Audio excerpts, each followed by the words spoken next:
The Best in the World podcast with Richard Parr.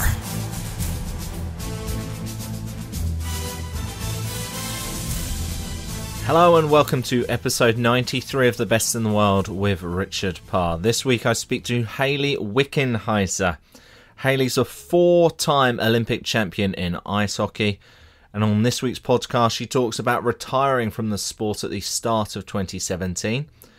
The Canadian discusses her plans to go to medical school now, her businesses and her position on the International Olympic Committee's Athletes Commission. The seven-time world champion reveals the greatest moments of her career, which players she was closest to and what it was like playing in Europe. Hayley also talks about representing Canada at softball at the 2000 Sydney Olympics. A really fascinating chat with Hayley Wickenheiser. And guess what? It's coming up next on The Best in the World. The Best in the World podcast with Richard Parr.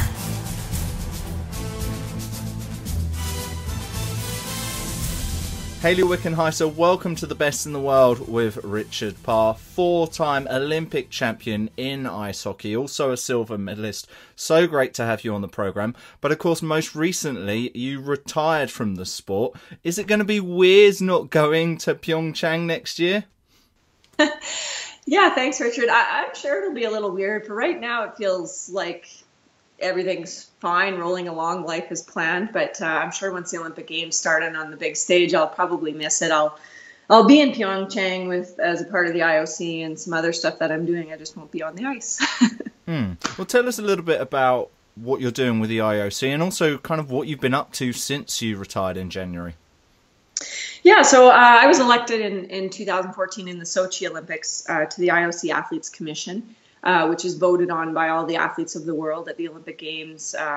In the dining hall, there's always an election platform there, and athletes can choose athletes from around the world to represent them at the IOC level. And so really my mandate is to make sure that we're always keeping the athletes front and center of the Olympic movement and fighting, for the best possible games centered around the athletes, and keep making sure that, we all know the Olympics is a big business, but that the reason that they exist is because of the athletes of the world. So that's really sort of my goal as being part of the IOC Athlete Commission, and, requires a lot of different meetings and traveling and commissions and things like that you sit on. Aside from that, I'm also going to be starting medical school here at some point, and that's sort of my life after hockey plan. But I also do a lot of different things in business, and I have a company called Wick Hockey, where we are currently working on international development of the game of hockey around the world. So we're in China for 2 weeks, and we're looking at working with India, Ireland, Spain, countries like that to help to grow the game of ice hockey where it's not as popular. So just a few kind of concepts. And then my big entity is called Wickfest, which is a hockey festival that's held here in Calgary in November of every year. And we're going into our 8th year next year. And we have 2,500 girls from ages 5 to 18 come from around the world and participate in a hockey tournament, but also kind of a professional development component where we have Olympic athletes from all different sports, and presenters come and talk to the kids about what it takes not only to be a good hockey player, but a good athlete. So all of that combined is kind of my life after sport. Fantastic. That sounds so much fun. And it must be so inspiring for some of the kids to learn from great champions such as yourself. It must be great to give back like that. Yeah, it's a lot of fun. We've run it now. This will be our 8th year, and we've been able to bring in some of the best minds from the NHL, players and management and coaches to, I had 7 Olympic medalists from Rio attend last year, wrestlers and speed skaters and swimmers and gymnasts. So, I think one of the things we're seeing now is a lot of tendency towards sport specialization for kids where they do one sport year round. And it's something that I wasn't raised. I did tons of different sports growing up as a kid, and I really want to teach the parents and the kids that in order to be really good at one sport, you have to actually be a good athlete in probably many other sports as well. So that's kind of the concept of it. And as much as we care about the hockey on the ice, I care more about what happens off the ice, actually. And of course, you were someone who played in the Olympics and softball as well, so you know all about that. And I'd like to talk a bit more about that in a moment, but just want to go back to the IOC Athletes Commission and how much ambition do you have perhaps within the IOC? I mainly asked this because I read Sebastian Coe's book, and one of the first ever Athletes Commission featured him, who went on to be the head of the IAAF and the organiser for the London Olympics, as well as Thomas Bach, who's the current president. Is it something that you've been enjoying the last few years and want to do more with? It's a real learning curve. I always say when I go to IOC meetings, it's like getting a degree in international business, because you learn about how different cultures of the world operate and think and work in sport and business. For me, I'll be honest, sometimes it's a little disheartening to be at that level of sport and see that there's not as much attention paid to the right things as I would like to see: anti-doping, athletes' needs, things like that. I think it's easy to criticize the Olympic movement because of the scandals and the big business and the money. But I will say that they are doing some tremendous things when it comes to solidarity and funding and giving back to sport around the world. I guess that's what my job is as an athlete, is to sort of be in there and stay pure and keep, the right things at the top of mind for people that are involved in the movement. So I'm not sure if I'm a great politician. I tend to just say it as it is, but I've enjoyed my work, and I think the key is, when you're involved in something like this, is to find the areas that you think you can make a difference in and really push in those areas. So with my background being medical background, the medical commission, I'm interested in where we're going with doping and doing a better job with that in the future, and the health of athletes. So if I can help with that, and wherever that may take me, then so be it. Yeah, I think you probably need a PhD in international relations at times. And of course, you mentioned there about going into medicine. What type of medicine would you like to go into? Because I've got it here that you recently got a master's as well. Yeah, so I did, throughout my career, my parents were both teachers, and they always said, you still got to get an education even though you're an athlete. So I whittled away at my bachelor's of science in kinesiology, and then I did a master of medical science. And so when I start medical school, I'm leaning towards emergency trauma medicine right now. It's probably, fits with life of an athlete, being that it's lots of action and it's never the same thing twice. And you're working within a team under high pressure situations. So that appeals to me. But, I may change my mind. I'm not sure at this point. It's pretty early on in the process. Yeah, very adrenaline-filled job, it sounds like, you might be going into. Yeah. Let's have a talk about your career then. And you've had so many great successes, winning world titles, Olympic titles. Is there one moment which really stands out the most for you? There's not really one. I get that question quite often. I like to say there's probably three key moments that really stand out. So the first would be in 2002 in Salt Lake, when we won the gold medal. We played half the game shorthanded in the penalty box, which is really unheard of in the game of hockey, and had to overcome a lot to win that gold medal. It was probably the sweetest victory I've ever been a part of. Winning in Vancouver, in your home country, not many athletes get a chance to go to an Olympics in their home country. So that was pretty cool to be a part of that.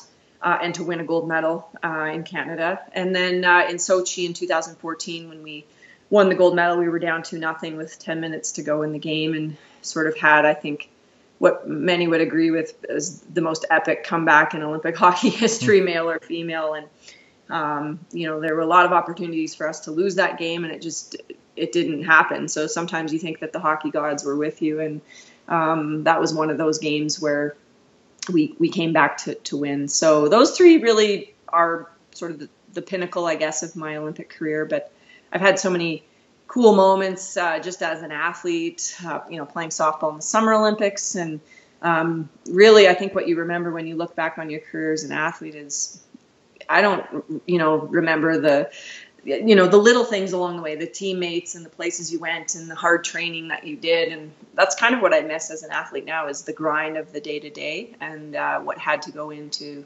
being able to achieve those moments.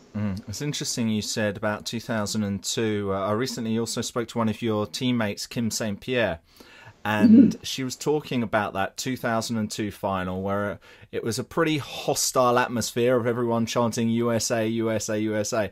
Now, her way of dealing with it was internally just saying to herself, Canada, Canada, Canada. Was there anything like that you did then, or you did in other games where you needed to shut off what was going on from the crowd or any external influences? Yeah, I mean, I think every athlete has their own coping mechanisms. What I tended to do was going into the Olympics, I kind of went into an Olympic bubble, and I would tell my family, like, you're not going to probably see or hear too much of me for 2 or 3 weeks here. And my family really understood that's what I needed to do, and just sort of shut out the world. And to be honest, when I step on the ice in big games like that, I don't even notice the crowd. There's often times when you let the crowd in, when you need the energy and the crowd's on your side, then you kind of open up to embrace that energy that's in the stadium, or look around and take in maybe some fans that are going crazy, or those types of things. But on the flip side, I was pretty good at blocking it all out, and even to regurgitate some of the games, I can't even remember half of what happened in a lot of those games, because you're just sort of completely immersed in the moment. And for me, that was always the best way to perform. You said how you miss the moments with certain teammates and things like that. Who were you closest to during your long career? Yeah, I played with so many players over 23 years, I guess. In the last few years of my career, in the last few Olympic Games, my line mates of Natalie Spooner and Megan Augusta, we were very close, and Shannon Zabados, who's the starting goalie for Canada now.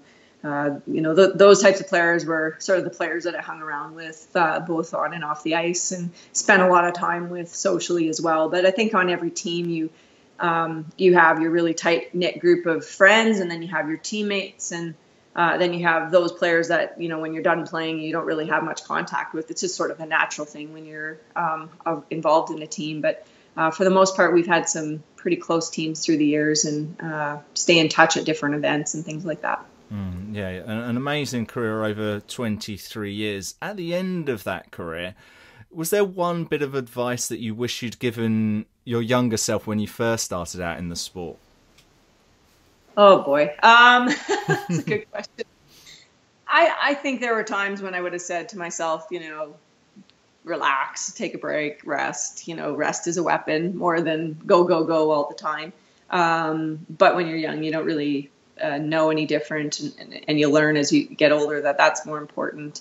Maybe, I don't know if there's I don't have any real regrets or anything, but maybe there were times when I would have liked to just sit back and maybe take a few more photos and take it all in, or maybe see the places that I was in a little bit more of. You tend to go from the rink to the hotel and back to the rink again. And, you travel the world, but do you really get to see much of it, I guess, at times. So those types of things. But otherwise, I don't really have much advice. I would say just do it all over again. To be fair with the photos, it's very easy now because we've all got camera phones, while even as far back as 10, 15 years ago, you're either using disposable cameras or you had to go to the get them developed and everything like that. Yeah, it's far too easy to be connected today. So, which is also, I guess, a double-edged sword for athletes. I mean, I laugh when I look at Instagram or Twitter, and everyone's kind of, not everyone, but a lot of athletes put their intel out there, and it's just so strange that it's kind of, we're in a world of sharing everything, which 20 years ago you would never have done. So it's changed a lot. Do you think it's a good thing for an athlete to be doing then? What would you recommend a young hockey player? Would you tell them to share things and share lots of information, or do they need to just be concentrating more on their sport? What's your thoughts on that? Well, I think it's impossible to say you can't be online or you can't share anything. I think it's important for athletes to be, accessible for the fans and for the people who support them and follow them. I think there's a fine line there, and when you enter into social media, you you kind of agree to accept both the good and the bad that comes with that. And, I've seen both sides of that in my social media through the years, depending on winning or losing or those types of things. And fans want to tell you how they feel. But, I think that you have to do it, I think, tastefully and also preserve a little bit of, I guess, not secrecy, but privacy in what you're doing and how you're training and who may be paying attention to that. So I don't know if there's a rule book around that, but I think every athlete should be briefed on the pros and cons of social media when they start. The Best in the World podcast with Richard Parr.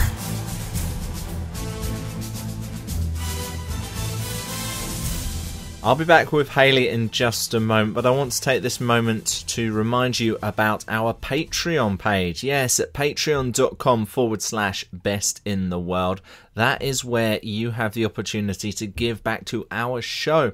If you really enjoy what we do here, learning from the very best world and Olympic champions, then you can support our program by donating to us from as little as $1 a month. That will help keep the lights on. That will help us to continue to learn from the greatest sports stars on the planet. And we can give it to you every single week. All you got to do is go to patreon.com/best in the world. And if you decide you want to contribute more than $1, there are added benefits and rewards for you. All right, let's return to the conversation with the 4-time Olympic champion in ice hockey. It's Hayley Wickenheiser. The Best in the World podcast with Richard Parr.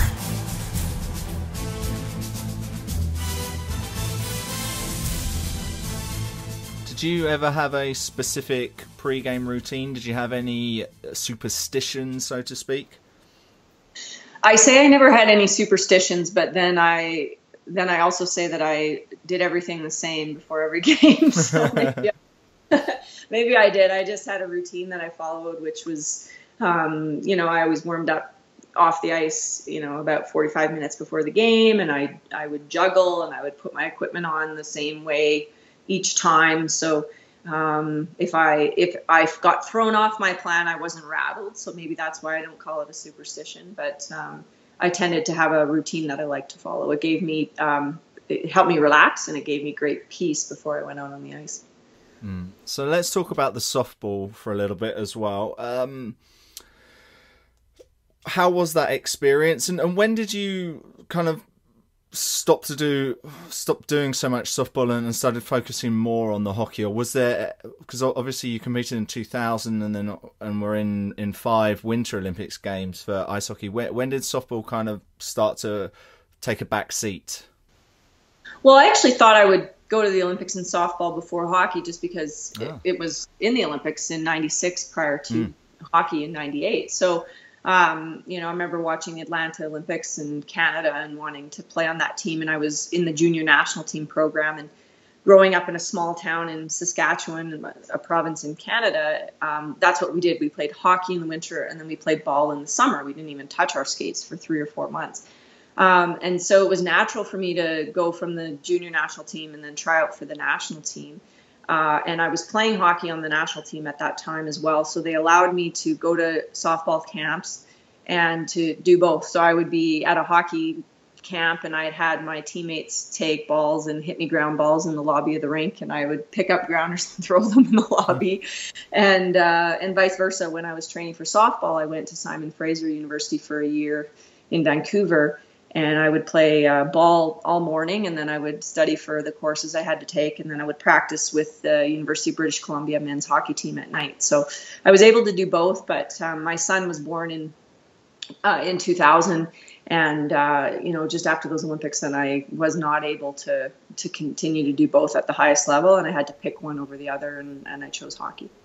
Yeah, that sounds like you've got a lot on your plate. Are you someone who always knows what's going on, or do you have like a little diary or planner, or do you do things online now? What's your time management like? Because that's a lot of stuff going on, Yeah, well, it's, the best thing now is I have a lot of people around me to help me with stuff. And we've got 2 people who work full time on Wick Fest and Wick hockey stuff. And then, for me, I manage it all, but I'm still a writer. I have an online calendar, but I actually write in it. I don't use iCalendar or anything like that. I guess I'm still old fashioned, but I'm pretty organized. I like to know what's going on and have a plan, and I'm a list maker. So maybe that keeps me on track.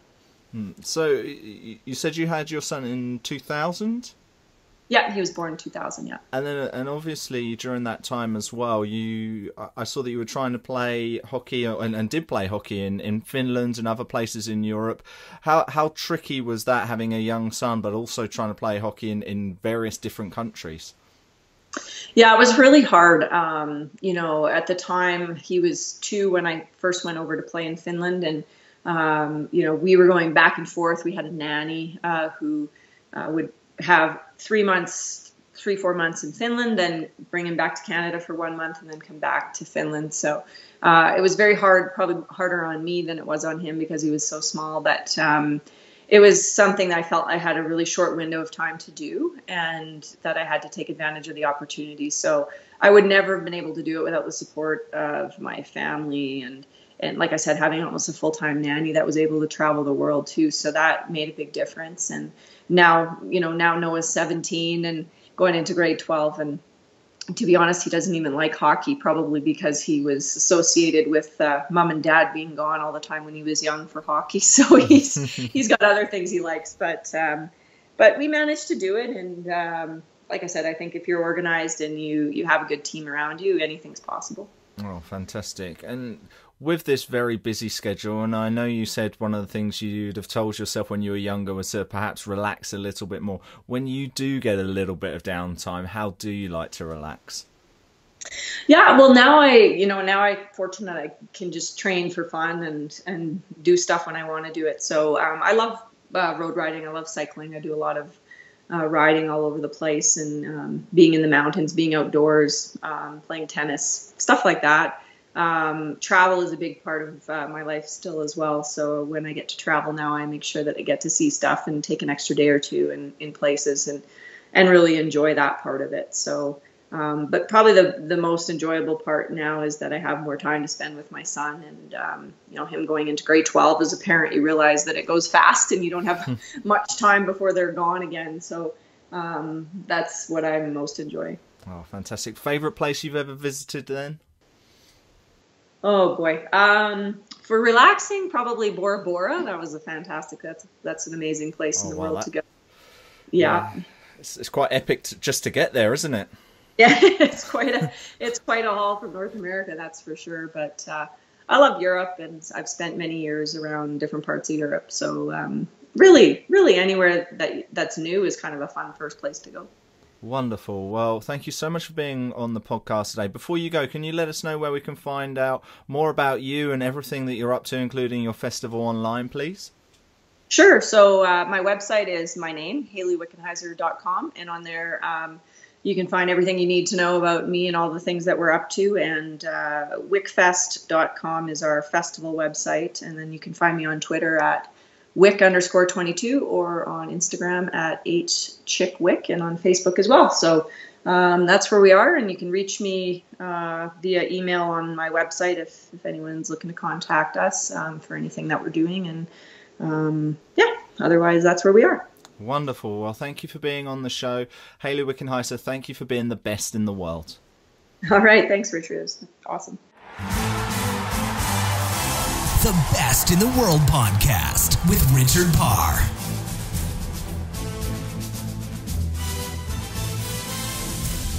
Wonderful to listen and learn from Hayley on this week's Best in the World with Richard Parr. If you are an ice hockey fan and you enjoyed that conversation with Hayley, maybe go back to the archives and listen to my previous interview with Kim St. Pierre. Yes, a teammate of Hayley, the former goalie. That is on acast.com/best. It's at sportacino.com. Plus, it's also on iTunes. So please press the subscribe button and also give us a rating and review if you get a moment. That's whether you're listening to us on iTunes or even on Stitcher. both of them, you can give us a rating and review, which would really help our program. Other good podcasts which I think you should listen back to. My interview, well, in fact, the last interview with J.C.J. Anderson, the snowboarder. That was a wonderful interview.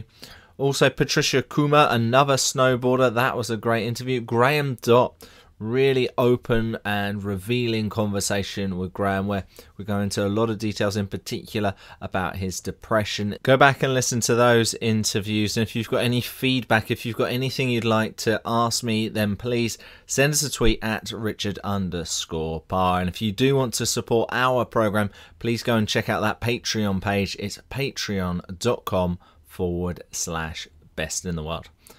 All right, I'll be back with you next week speaking to another world champion, Olympic champion, world record holder, or world #1. Goodbye. The Best in the World podcast with Richard Parr.